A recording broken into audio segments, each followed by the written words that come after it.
ciência de dados é uma ciência valiosa para explorar e processar grandes volumes encontrados em diversas fontes.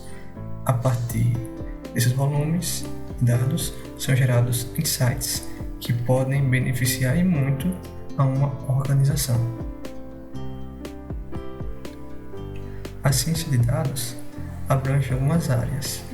Podemos dizer que ela é a intersecção de três outras áreas: a ciência da computação, matemática e estatística, e a terceira área seria conhecimento de negócio.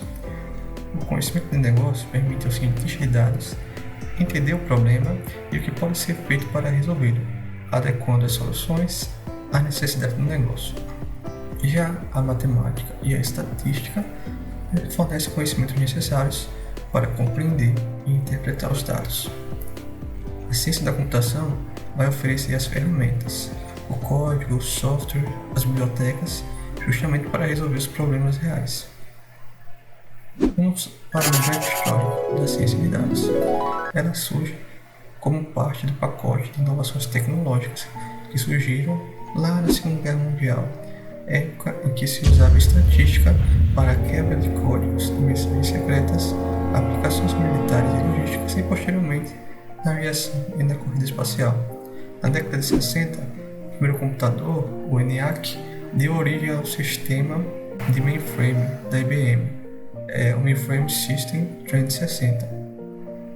Com o passar do tempo, os computadores ainda eram enormes e complexos, mas agora eles eram um pouco mais gerenciáveis, se difundindo pelas universidades, governos e grandes companhias. No final da década de 60 surgiram os pacotes estatísticos, como o BMDP, o SPSS e o SAS, que ajudavam os estatísticos e outros profissionais que não eram propriamente programadores a lidar com as máquinas. Apesar disso, eles eram difíceis de mexer e não contavam com uma interface amigável para o usuário. Essa época, em comparação aos dias atuais, era bastante restrita em poder computacional e geração de dados. As grandes empresas tinham seus mainframes, mas empresas menores não tinham nenhum poder de computação. Então havia estatísticos prontos para usar o SAS e o SPSS, por exemplo, mas nem sempre eles podiam contar com esses mainframes no ambiente de trabalho. Na década de 80, muita coisa mudou.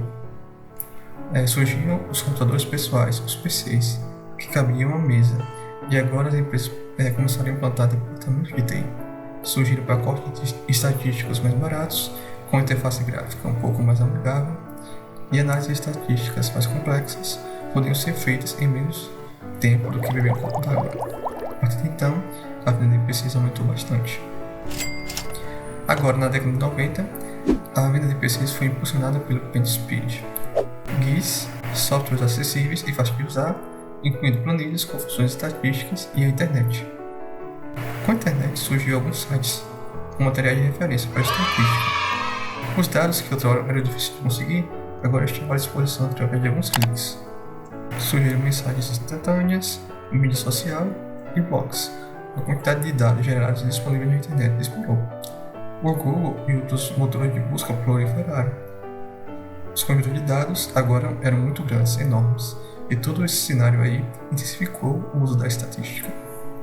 A matéria de Kate Foote, no portal Dataversity, conta que o surgimento da ciência de dados aconteceu lá em 2001, quando William Cleveland lançou planos para treinar os cientistas de dados para atender às necessidades do futuro.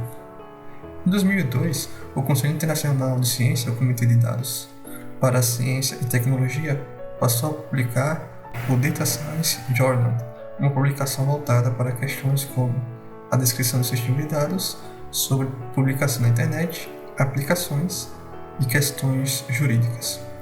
Apesar desses marcos históricos relevantes, pode-se dizer que a ciência de dados foi impulsionada na mente das pessoas com o artigo de 2012 da Harvard Business Review, que declarou que o cientista de dados era o trabalho mais sexy do século XXI, sendo considerado profissional de alto escalão, treinamento e curiosidade para fazer descobertas no mundo.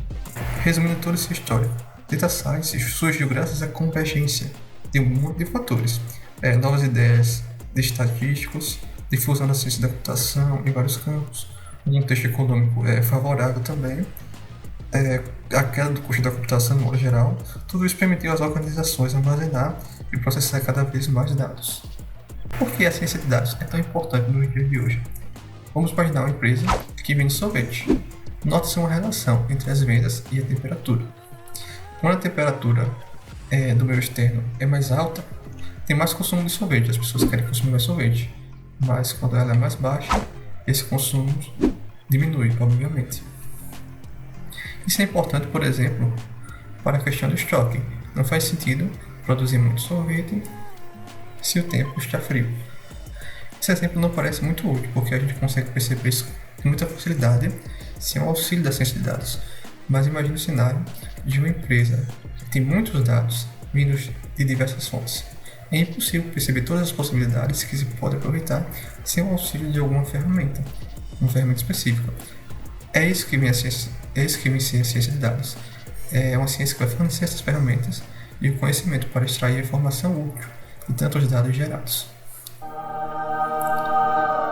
Outra coisa interessante é que a ciência de dados, Data Science, é a base da inteligência artificial, pois é necessário tratar todos esses dados que vêm geralmente desestruturados antes de fazer isso, antes de passar para a inteligência artificial, que vai entrar em ação depois.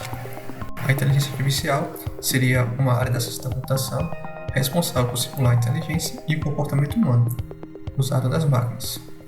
Um exemplo seria o carro autônomo da Tesla.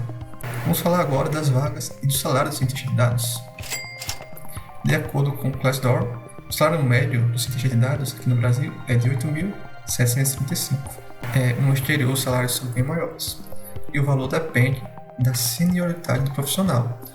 Não só disso, mas também da região de atuação, do nível de experiência, da carga horária de trabalho da empresa e outros fatores também. Em relação às vagas, o site g1.globo.com mostra que a pesquisa da HRTech de recrutamento digital revelou aí um crescimento de 485% na abertura de vagas para os cargos de engenheiro de dados, analista de dados e cientista de dados. Apesar de tantas vagas disponíveis, as empresas geralmente exigem muitos requisitos para entrar nessa área, com conhecimento de muitas ferramentas e anos de experiência, em alguns casos. Portanto, é necessário estudar e ter paciência continuamente. Mas o que estudar para entrar nessa área? É importante aprender a linguagem de programação Python, porque essa linguagem é queridinha para os cientistas de dados, muito utilizada ultimamente e que traz várias facilidades para os cientistas de dados. Outra coisa importante é aprender estatística, porque, como vimos, ela é crucial para analisar e entender os dados. E, por fim, é necessário praticar bastante. Uma dica é o Kaggle, que oferece cursos gratuitos e competições, nas quais você aprende algo novo em cada uma dessas competições. O mundo muda, os dados também mudam, e o valor que eles passaram a ter com o advento de tecnologias mais eficientes com certeza mudou, pois isso aumentou consideravelmente. Viver hoje em dia é ter contato direto e diário com esses dados, seja através de uma olhada em uma rede social ou assistindo alguma série na Netflix, por exemplo.